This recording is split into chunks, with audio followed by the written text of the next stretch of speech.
Hello, my name is Michael Green, and with me I have Liana Infanari. What I'm doing here is just a sample lesson of what my live performance lessons are like over Skype. So, Liana, Hello. how you doing? Is there anything specifically at the moment that you're thinking of your live performances that when you perform, is there anything that you want to work on, or that you're not happy about, or is it anything that we can go through? Yep, so I've recently sort of accepted and allowed myself to be an alto. Oh, okay. I have a voice, Yeah. and that is what feels best when I'm singing. But when I am in that sort of range, in that lower range, I feel like I need a bit more power. I need a bit more control over my lower notes. So that is what I would like to do. Oh dear. And when you're singing the lower notes, do you tend to? What's your movement across the stage like? Are you tend to be off? Are you off stand or on stand, or are you like behind the stand? So you're more like sort of like still.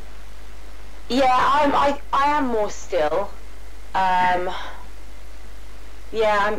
generally I don't do a lot of moving around because I feel like I'm quite tense. So I can't really be loose and move around because my body, I'm so focused on like my diaphragm and like that sort of section of my body that I find it hard to move around. So I am like still. Would you say it's a projection thing then when you're doing like the lower notes? You want to make sure that it's cutting through, right? Yeah, definitely. It will always, that would always help me for sure. Could be. I mean, like a good suggestion, like it's like when you're like singing the lower range, the lower end of songs, it's all about like the sort of like enunciation and the placement and the way you shape your mouth. So so instead of like worrying about like you're trying to push through, it's all about like if you shape your mouth in the correct way. So it's like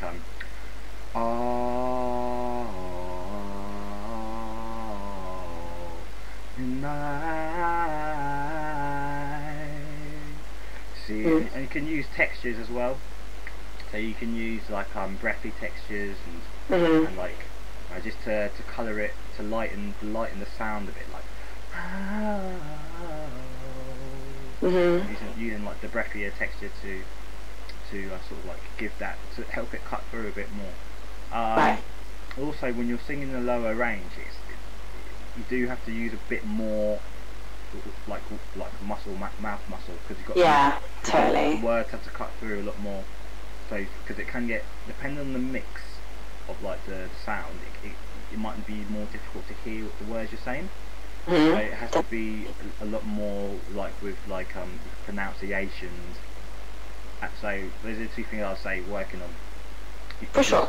So like enunciation, and also like just like working in the mouth and the placement of it. Is there a song that we can go through quickly that you can like? Yeah, I think a good example of something I sing often that could definitely use some work is Candy by Paolo Nutini.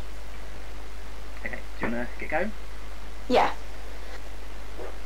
Okay. I was perched outside in the pouring rain, trying to make sail. Then I'll flow to you, my darling, with the evening on my tail. Although not the most honest means of travel, it gets me there nonetheless. I'm a heartless man at worst, babe, and a helpless one at best. Darling, I'll bathe your skin, I'll even wash your clothes. Just give me some candy after I go. Oh darling, I'll kiss your eyes and lay you down on your rug. Just give me some candy after my hug. What? Yeah, that's lovely. So with that, it's just the case because that in my ears coming through, it sounded like a really nice tone that you're working with. For me, it's a case of like making sure when you do the sound checks, because it's really about the mix when you're singing in the low range. It's like if you're singing and the sound is not quite right. So say like you do like a lot of the songs in your set are going to be at that sort of level. Your voice has to come through really nice. So prominently, your voice has to. So there's two things, because this is what I find when I'm performing, and if I'm singing in the lower range, if I can't hear myself, it feels like it's not cutting through. Yeah, totally. So the monitors, you got to make sure the monitors are placed in a way in which you can hear yourself and it's cutting through, and it's sounding nicely on top of what else is happening. So that's one thing that's very important. And so when you do the sound check as well, say like if you're doing acoustic stuff, it's important that your voice comes through more than anything else. So if you say like if you're doing like the guitar, if the guitar is sounding like stronger and you can't hear the vocal as much, it's harder when you're singing in the low range. It's harder for it to peak on top of the guitar. So if you're singing in, because the frequencies can I think there might be similar frequencies and they might like sit on top of each other and it might sound muddy. So it's making sure that you get that mix right with the guitar, and if you're playing with bands, make sure that mix is right. So it's a case of how you place your set. So but like I said, tonally it's really nice. It's just a case of, like I was saying, about using things like textures. So sing that first line again. I was perched outside in the pouring rain, trying to make myself a sail. So you could even like I was perched outside in the pouring rain, and then like whisper it like sort of bring people in, you know, and then waiting up hard to sail. It's just like sort of telling that story, like bringing people in, like using those sort of different textures. And also what it does is it creates that interest for the listener, especially if you are going to sing in the lower range. It's important to make it as if like you're really telling the story, but you're also you're mixing up the sounds that are coming out.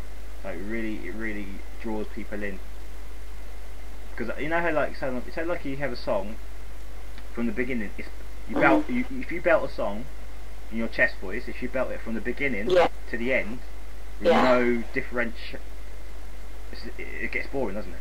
Yeah, absolutely. It'll be just the same the whole way through. It's like, oh, okay, is there anything different here? So when you're singing in the lower range, it's a case of just trying to do different things, like texturally, to make it interesting, really.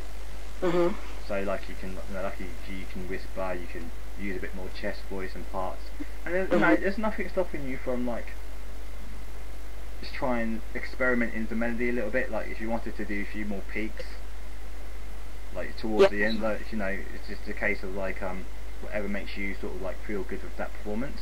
Definitely. So like would you say that's like sort of things that you could work on, really? Like, yeah, for sure. Definitely experimenting with how I sing a cover. It can definitely be a bit more of a looser interpretation, for sure. I totally get what you're saying. Like, didn't feel good, do it this way, and then if that feels good, do it that way every time. You know, like that's a good point for every song, isn't it, really?